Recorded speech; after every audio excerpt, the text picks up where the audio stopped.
Males can reach weights of 800 to 1,000 pounds. So it's like an animal 4 or 5 times the size of Lulu.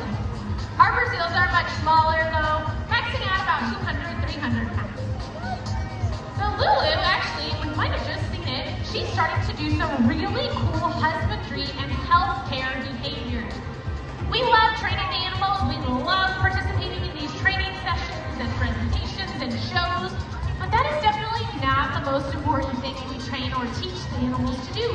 The most important thing we teach them is to interact with us in a voluntary and conditioned participation in things like body checks. You can see Brooke is giving Lulu a nice body exam at the moment, looking at her belly.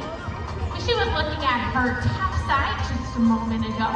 We have our animals trained for mouth flushes, toothbrushing, eye drops. It looks like Lulu's about to get some eye drops here. Perfect. I always close my eye at the perfectly wrong time, but these guys are pros at it. We give our animals eye drops, mouth flushes, toothbrushing as part of their preventative overall health care.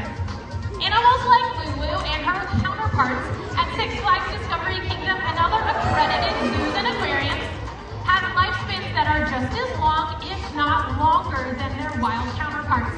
And that's because of all of the awesome training that we're able to do, especially as it pertains to their health care.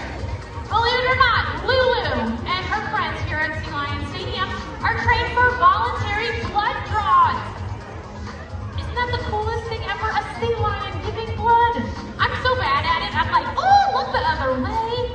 No, we train it to be fun, to be a calm experience, to be just a lot of trust, building that relationship between the animal and the animal care specialist. Our veterinary team sticks a very small needle in their back liver, and we're able to get that voluntary and conditioned blood sample.